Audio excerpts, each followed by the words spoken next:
And this is going to be an interactive part of the session. So I want all of you to unmute yourselves. Friends, we see, first of all, you have to understand we are together as adhikaris in this session. There is, it's a teamwork, okay? We all have to help each other. How to apply all these things in our day-to-day lives, because alone it sometimes is difficult, but together we can shift a mountain, right? As they say. So let's just share now and see what all we can do from here on in this journey. So you can see on the screen, I want you to unmute yourselves and tell me what's going on the screen. What is it? Just share. And nobody is judging anybody here. We are here to learn together. So please, if you want to say anything, just say, just share. Everybody is involved in his self, whether it's beauty, whether it's a diet, whether it's physique, whether it's shopping. Yeah. So they are more focused toward the physical part of the life, physical, like eating, taking care of their aesthetic value, right? Physical part of their body. Yeah. Correct. Maybe looking for happiness in the wrong things. This is also important. See, I think this is also important. But yes, as you're saying, this is not all about it, right? This is not it. This is important. This is important. Definitely. I personally take care of myself. I love to do my workout. I would love to dress up. I would love to eat good food, right? Dress up, shop. Why not? We are a part of materialistic world. I want to live life, right? Fully. Why not? Of course, after this session today, I'm going out for shopping today, right? This is what we have to do, correct? But as you're rightly saying, we think this is all. This is happiness. So while I'm doing all this, still I'm in search of something. I might get pleasure. So this is pleasure. This is not the purpose of my life. But because by the end of the day, I will still have that inquiry. What should I do with my life? Why am I here? What purpose I'm doing? Why have I taken birth on earth? You always ask these questions, right? After the shopping is done, after that great dinner is over, we'll again come back to where we were. Why am I here? What am I doing with my life? Which means these are all short-term things. And this is also important to have pleasure in life, right? Pleasure, passion, purpose. 3 P's. Pleasure, passion, purpose. This is pleasure needed in day-to-day life, right? But then what more? What more? Richest of the people could be unhappy people, right? You have everything, still you're not happy, right? So what is it? So shall we remove this layer? This is our outermost layer, right? How we look from outside. Shall we remove it and see what's inside this layer? This is the layer 1, physical body. It is called the food sheath. Why it is called food sheath? Because it is all about what we are eating. Whatever we eat gets converted to cells, to our DNA, our blood, our organs, tissues, muscles, right? So food is very important aspect. Whatever we eat, we become, right? That's what we always say. Whatever we eat, we become. So this is the food sheath, the outermost sheath. And medical science has gained total mastery over it. Allopathy is totally focusing on this outer sheath, right? Outer sheath doesn't even mean skin. It also means organs and blood and everything, Body systems is what I mean. And the approach to see brain is like an organ. Brain is just an organ. Mind is not even considered over here. In medical science, it is brain, right? Brain. It doesn't know where my mind is located or my thoughts. Where is our mind, friends? Do we know where our mind is? Right now, where is your mind? Is it here? Throughout the body? Entire body, yeah. Entire body. But no, my mind is not in my body. Right now, I'm walking on the streets of the London. In the gut. Right. And suddenly now I'm in Andaman Nicobar Islands. And now I'm inside an ice cream parlor because I'm seeing all the flavors of ice creams. So my mind can be anywhere else, right? My mind can be there. It can be on the Saturn right now, right? On Saturn. And now it's back here. So mind can be anywhere, right? But in physical body sense, we say this is mind because this is brain as an organ and this is my mind because I feel from here, maybe I have thoughts here, I have feelings here, I have emotions. So I'm confused where my mind is. But as a physical body, it's brain, right? Physical identity from cells to organs and body systems. So this is the outermost layer, layer 1. Shall we remove this? and see what's inside, because we want to know more, right? We just don't want to get restricted here. One query on the specific about the mind you're talking about. Yeah, in fact, it's a big challenge that, as rightly said, focusing on a particular thing for a long time. Is there any specific asana or any specific thing would you recommend? Because that's a big challenge we all face. The mind as just going anywhere. Maybe meditation, a few minutes we are there. Yes, meditation, breathing, so many things. Like whatever we discussed before, the 3 bhavas, do reflection, do nishpan. Don't do everything. At least pick 1 or 2 things that you can do. Right? All those are brain workouts. So we do so many workouts for our physical body. We don't do any workouts for our brain muscles. So all those things are workouts for the mind. Okay. Right? Pratipaksh bhavna, do that. That's it. That's training your mind. Right? So that's the layer 1. Now what is this? What do you see on the screen? What's going on here? This person is doing breath work, breathing, doing some meditation. This girl is doing some chakra healing. Tapas. Chakra therapist. Yes, what is happening here? This is layer number 2, which is called energetic field. It is the energy sheath of the body. This is one step going within from the outside sheath. This is the breath, life force. This is where all the auras, nadis, and chakras are there. Energy governs all the physical body systems. The imbalance in the sheath means fast breathing. Fast breathing. What happens when we are breathing very fast? It triggers to flight, fright, or freeze response, stress. That's why they say, take deep breaths, calm down your anger before any important presentation, any public speaking session. Do some deep breathing. Why? So that you relax yourself. So breath is such an important tool and an anchor that can relax our entire, nervous system, right? From sympathetic nervous system, we go to parasympathetic nervous system. So it soothes us. It just quietens our mind and the stress is correct. So this is where the breath is for free. It is of no cost. Oxygen is in surplus, right? It's in abundance. How do we breathe is very important. There is a very powerful workshop we did on breath work in which we spoke about how to breathe correctly, how an infant breathes. This is how we should breathe. And most of us are breathing very shallow all the time. So you could do pranayama, or you could just take care of your breathing pattern. You could watch that recording if you want to see how, we should breathe every day. Even now, how are we breathing? If you want to correct that, have a look at this session. So it talks about breathing, and breath is very important. And this is a part of the energetic field. Mostly when we are sick or unwell, this layer is weak. This is the second layer. Let's go deep within now. Let's remove the second layer also.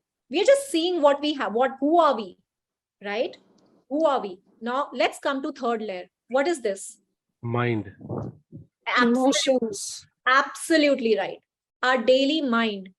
Pleasure, pain, indulgences, passion, fear. This gentleman is, having fear of jumping, right? Should not jump. Having fear, phobias, anger, liking, disliking, hatred. Everything is in the mind, right? Our mental sheath, the third layer, entire gamut of feelings and emotions, seat of all pleasure and pains, likes, dislikes, fears, phobias, obsessions.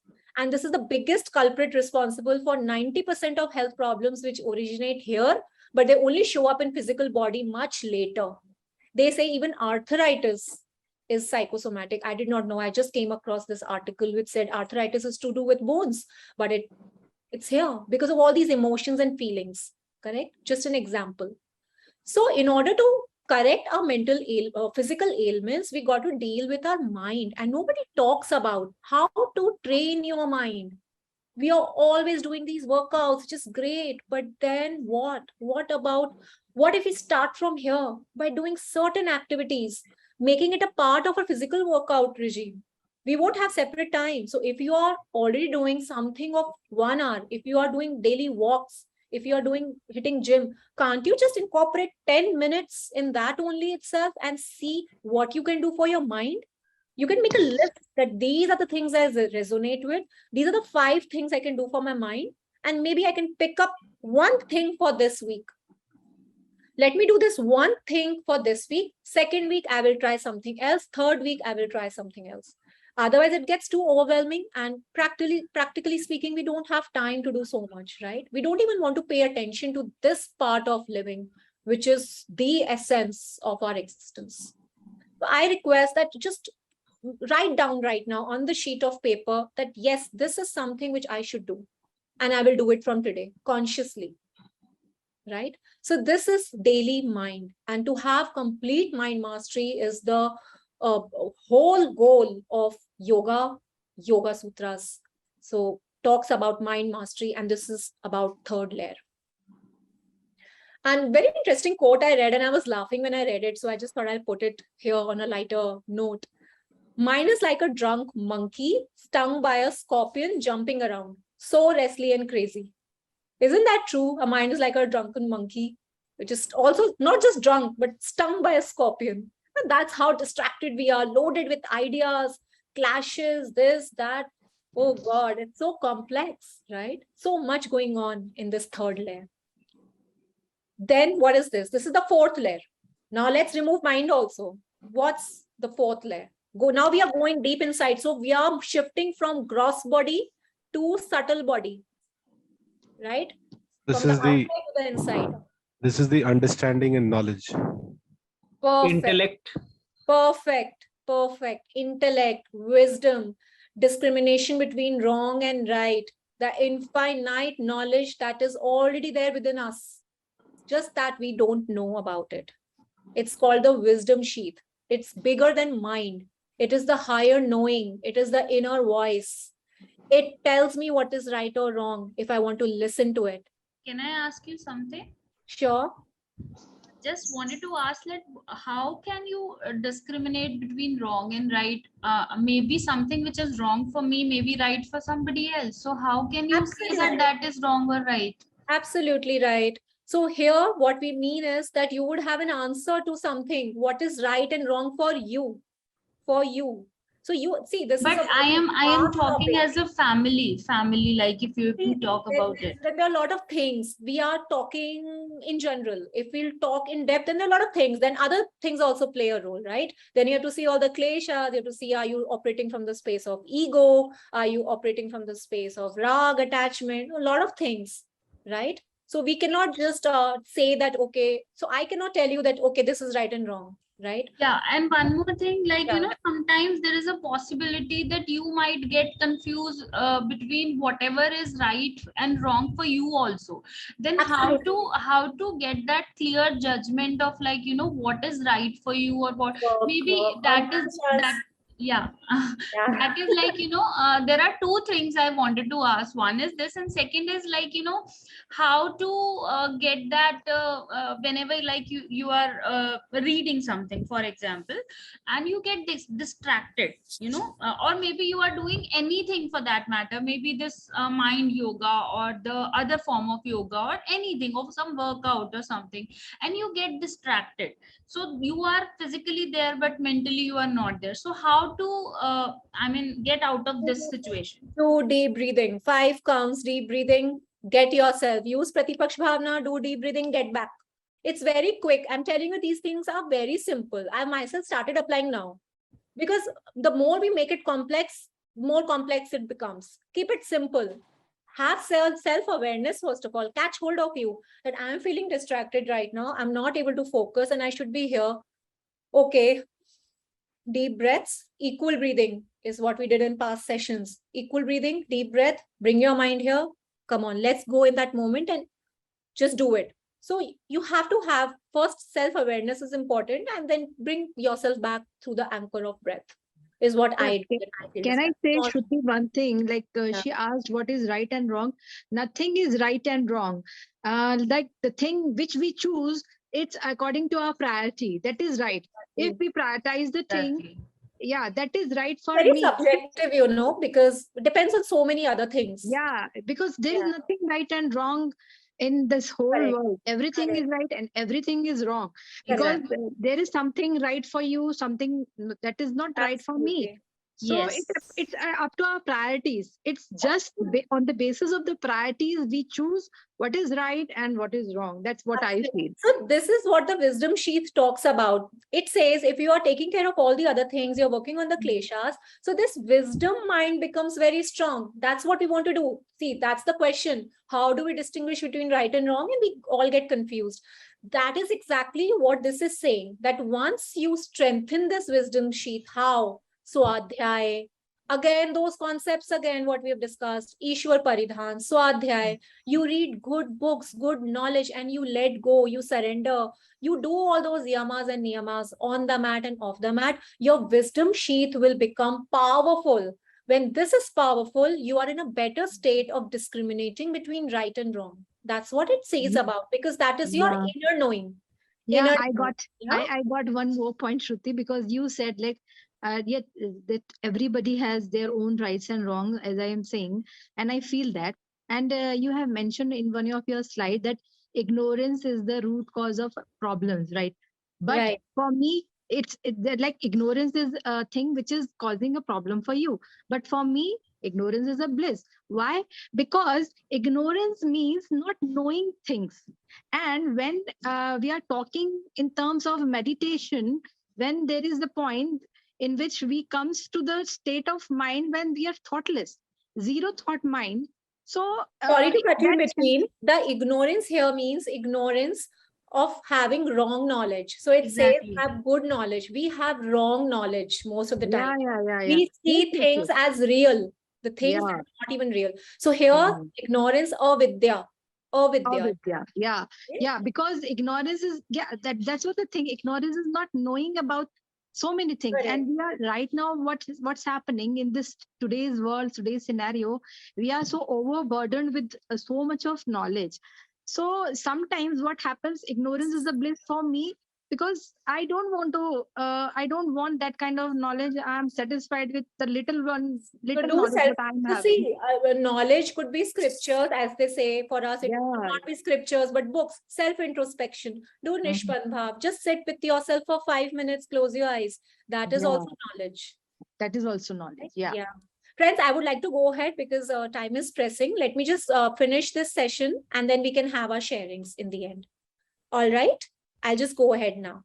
So this is the wisdom mind. And they say that this is my witness mind watching over my monkey mind. So this is not mind we spoke about. This is inner layer. So from mind, now we are going deep inside to wisdom sheath, which knows everything, they say, just that we don't. And that's why we are confused and distracted, because we are not empowering our wisdom mind. We are not listening to it. All the answers and knowledge are already within us. That's why they say entire universe is within us. Entire Brahman is within us, because and this is what makes us different. They say this is what makes us different from animals. The first three layers are supposed to be there in all the animals and species, but this wisdom sheath is a special layer that we as human beings have. This differentiates me from my dog. That's how the saying goes. So usually if wisdom sheath and mental sheath are both in sync, we are going to be healthy and happy. All these layers flow into each other. There is no watertight compartment. They all are flowing into each other. But we restrict ourselves from the outside only. Physical body. Most of us are just there. I, me, how am I looking? What's my body image? Right? What am I eating? How am I dressing up? How are people perceiving me as? How I look to myself in the mirror. Am I looking good? Am I fat? Am I this? Am I that? Right? It's all I, ego. Drop it, you can go inside and you can control, through breath, you can control your second sheath. You go in, mind gets more difficult to control. Then we go in the wisdom sheath, even more difficult to, we can't control wisdom sheath, right? We can just enhance it, empower it. So as we go from gross body to subtle body, you would also realize the control is not there. We are losing the control. And it's something beyond our capacity to understand. But definitely we can do certain things to enhance these layers, which is in our hands, right? And what is this? This is the fifth layer. Anandam. Yes. It's bliss, The bliss. blissfulness. Bliss. This is Purusha. So when they say Prakriti and Purusha in Yoga Sutras, Prakriti means external world, and they say you are Purusha. Purusha means I, but we think it's the physical body, while Yoga Sutras is saying Purusha is your fifth layer, which you are not even aware of. What is that? That is the bliss sheath. It is part of me that can experience complete silence and bliss, which I have very rarely experienced. Happiness without any strings attached, pure joy, bliss, not connected to any material acquisitions or goals. This is where each one of us deserves to be. And these are the 5 layers of our existence, called Koshas in Yoga Sutras. It's part of the Upanishad, it's part of the yoga therapy. Tretitya Upanishad, if that's the correct pronunciation, it comes from that part. So the outside one is the physical sheet, is called Annamaya Kosha. An means food, food sheet. Our body is made of the things that we eat, Annamaya Kosha. And most of us are just living in this part of our lives, doing all daily pleasures and don't have answers to major life questions, and we don't know what to do. And life just passes on, and in the end remains the same question: what are we here for? What is my purpose? Why can't I feel happy while I have everything in my life? Because we are operating from this space only. Then is the next layer, mental sheath, which is the Manomaya Kosha.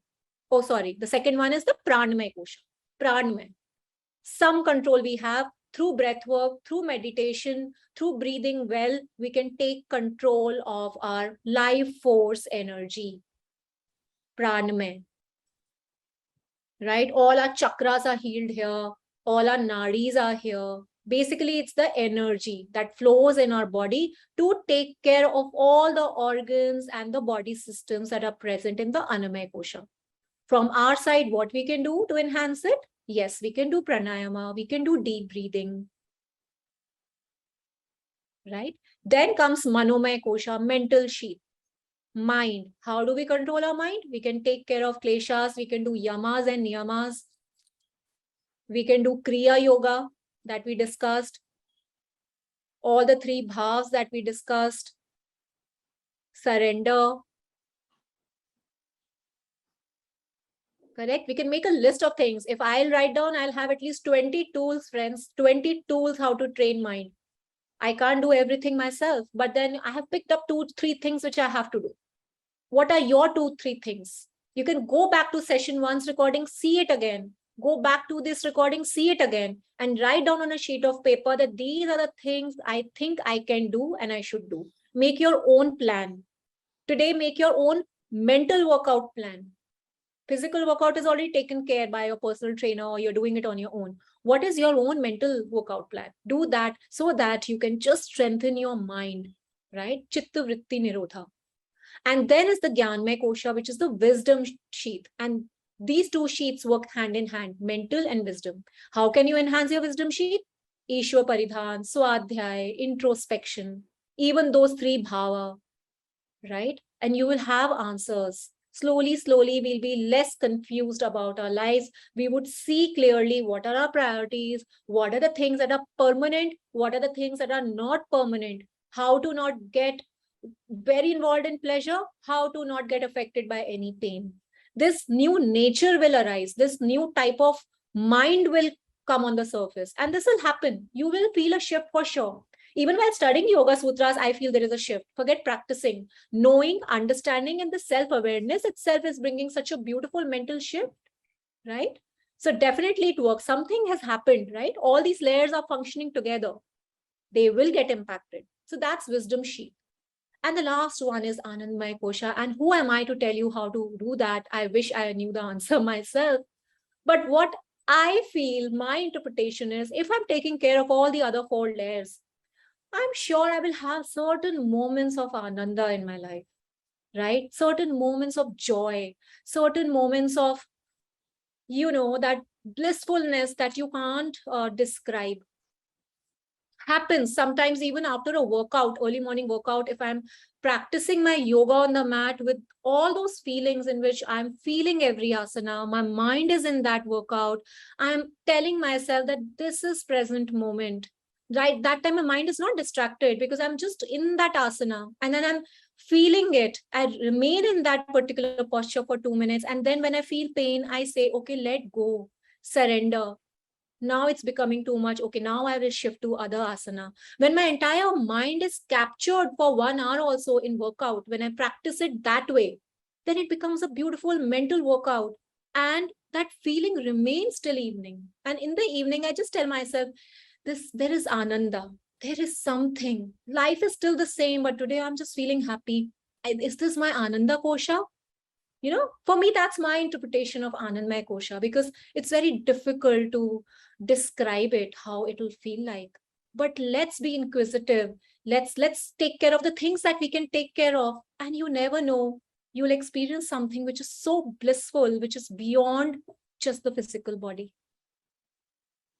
That's all, friends. That's for just today. This is all I get you, Kleshas and Koshas.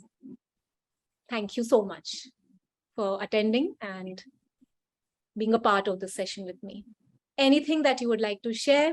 I think we already crossed 15 minutes, and we can just talk endlessly on this. Yes. I'm sorry I've taken extra time, but before we close, if there is anything you would like to share, please share. Yeah, lots to be shared.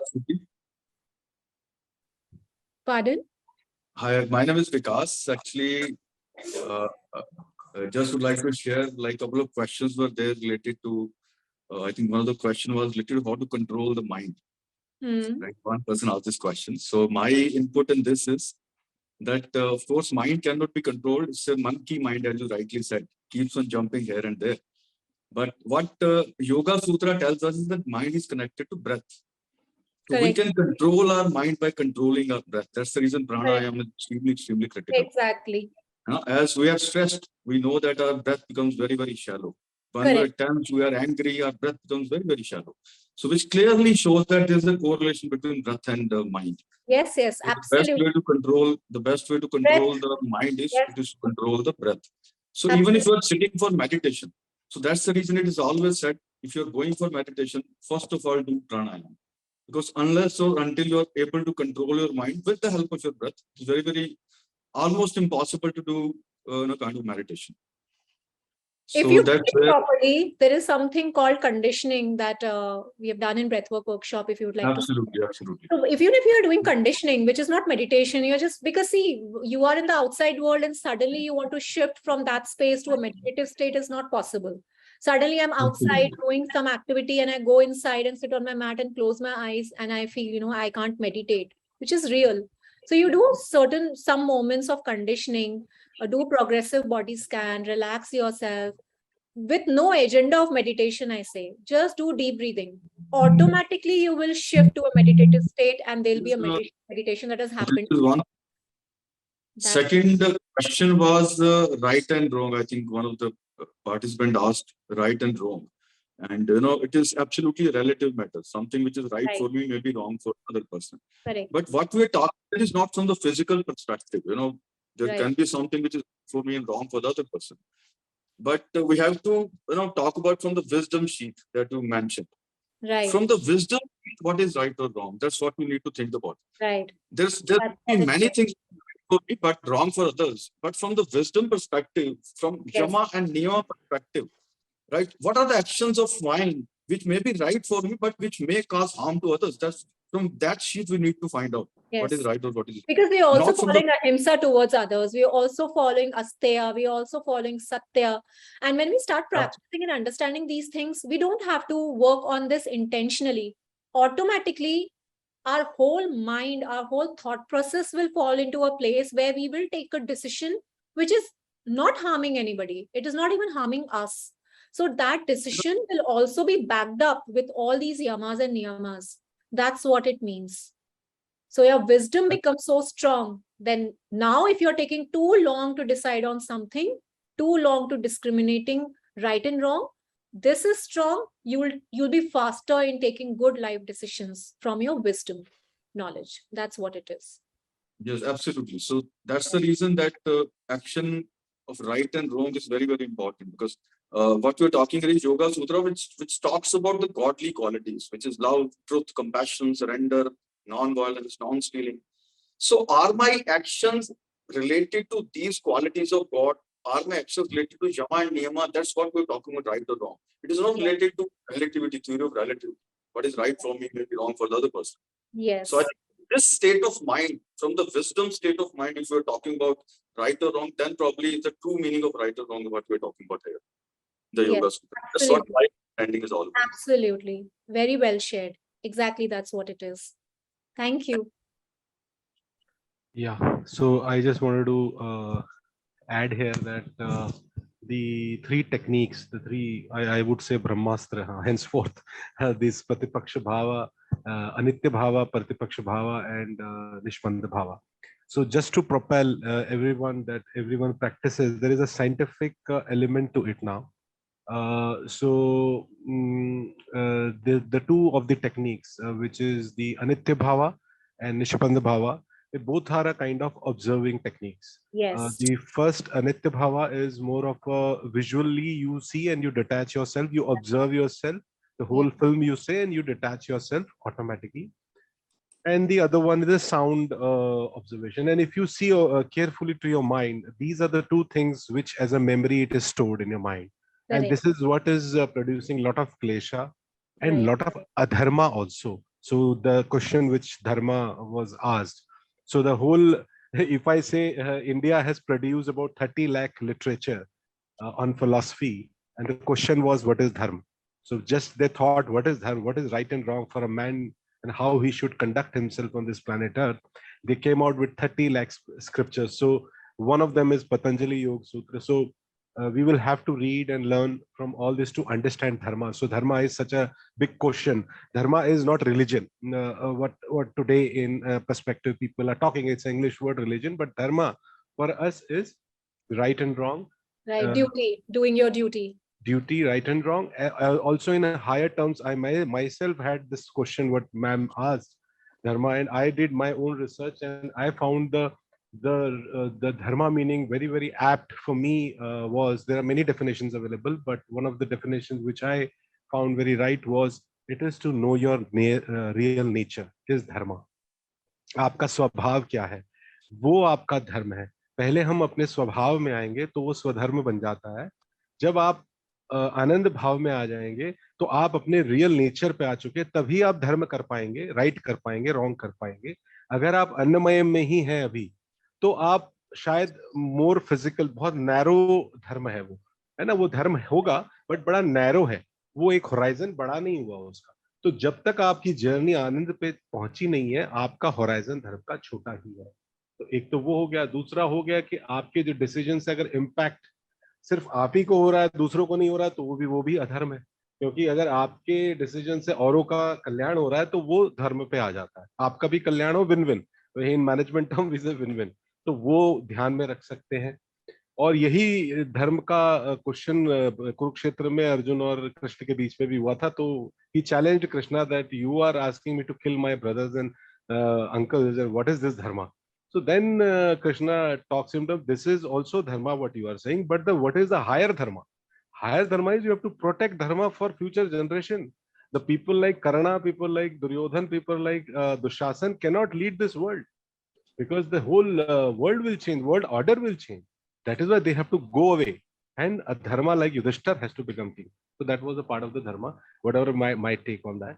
And second was this observer theory. How it impacted me was that it's so powerful that these geniuses found this observer technique 10,000 years back, that today in quantum physics they did a experiment on electron. And so what they did was, there was a wall and and there was a shooting gun. So between shooting gun and a wall there was a slit, okay, one slit, vertical slit, and they fired the electron. Electron went inside the slit and one mark was done on the wall.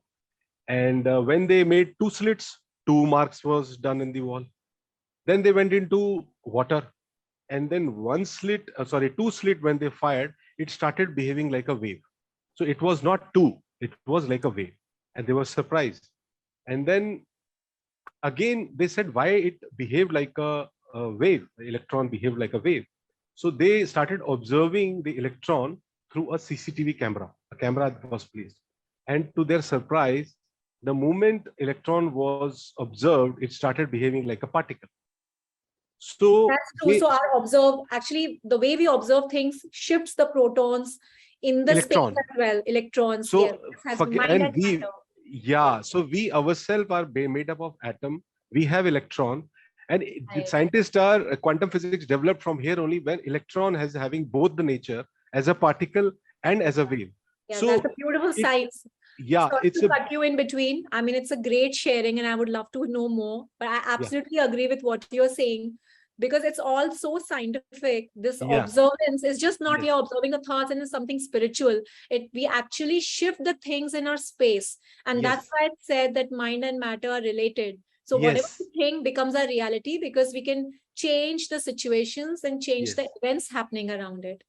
Thanks for sharing. I'm sorry we are, running out of time. I would love to know more, and maybe next time. Thanks for sharing that, Weber. That was really powerful. Thanks a lot. Thanks a lot. Yes, Rajni.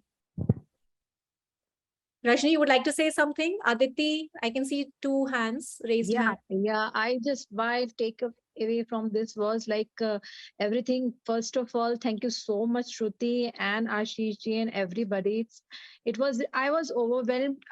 It's just overwhelming for me to just listen to these talks, and it's really very beautiful and very close to my heart. And what I feel like the most powerful thing which I just taking away is manifestation. You should manifest and affirmations, and manifestations are the most powerful thing. And then only what I feel like the way you presented, it was so beautiful, it was so pleasing. And I'll try all the things what you have suggested, and manifestation and affirmation, then only I'll get, as said, Sat Chit Anand, Satchidanand. It's very easy to say, but it's very difficult to attain that, I know.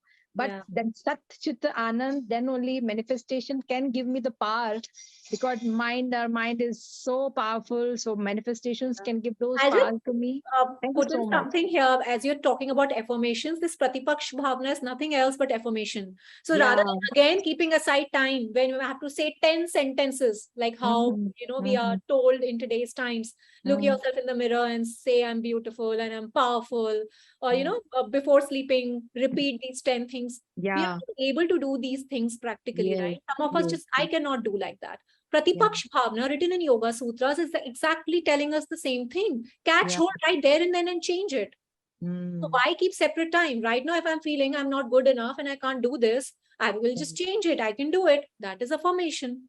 Yeah, right? And you are doing it entire day, so many times. So now the shift is happening. There is a new pattern of thinking that is emerging out of it.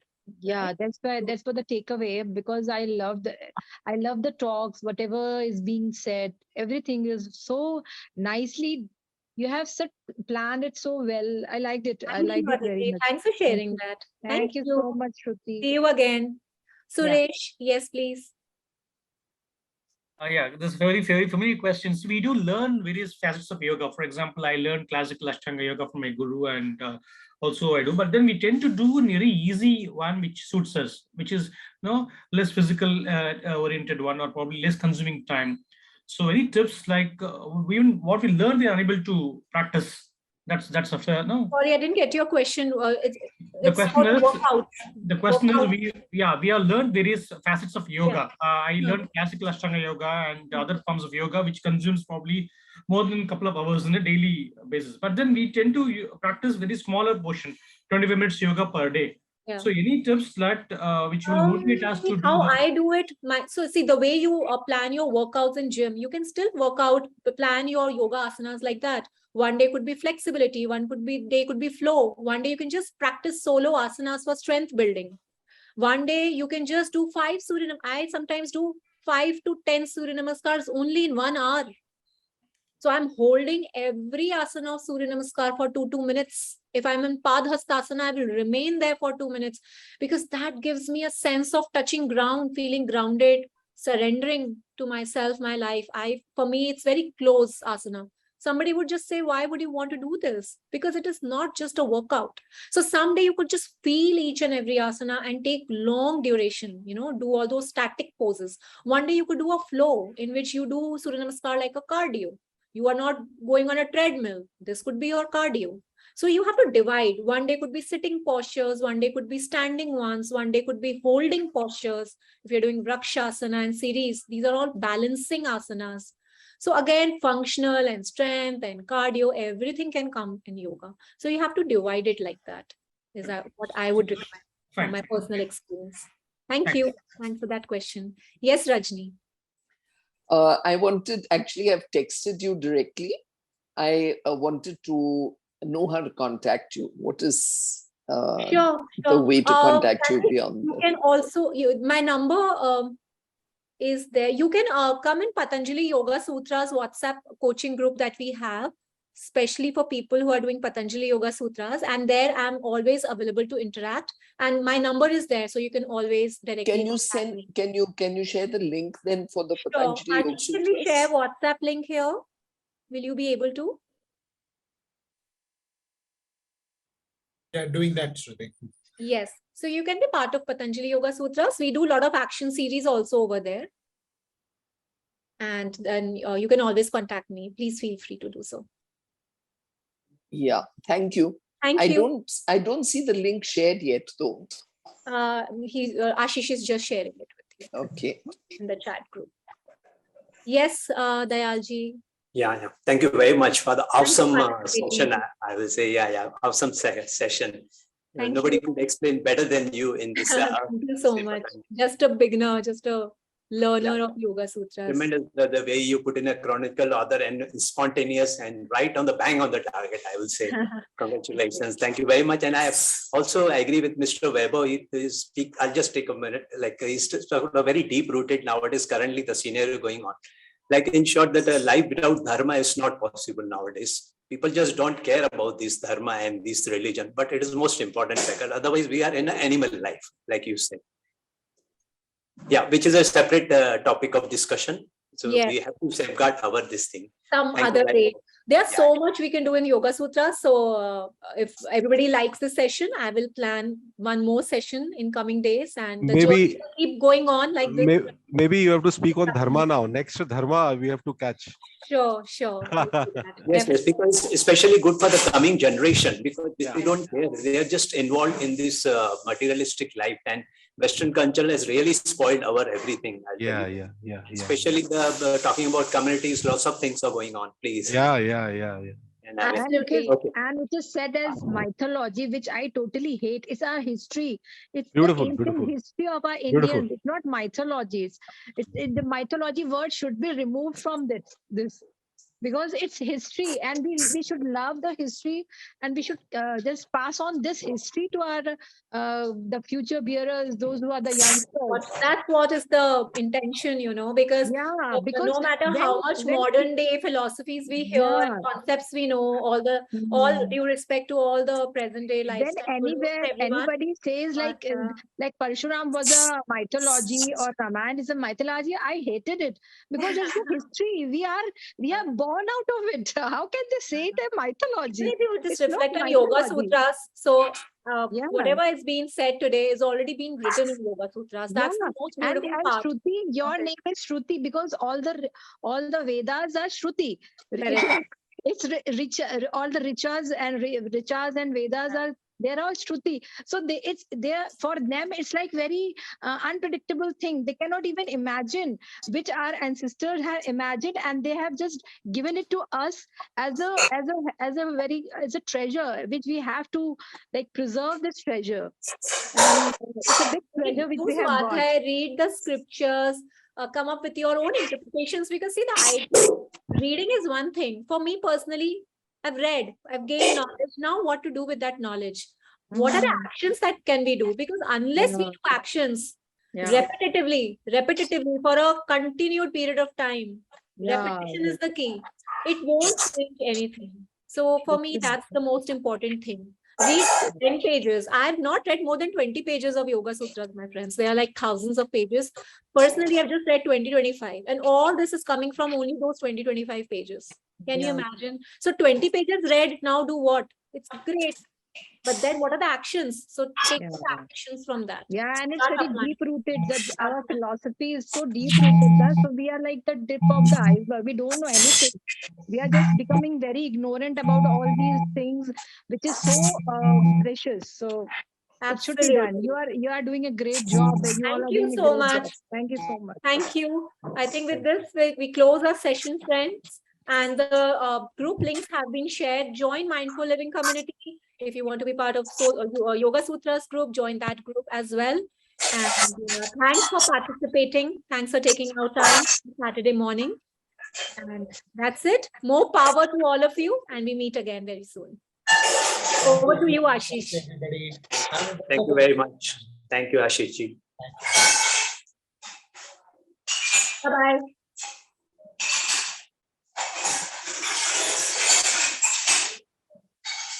Thank you.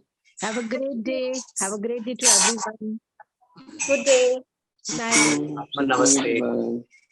Yeah, bye.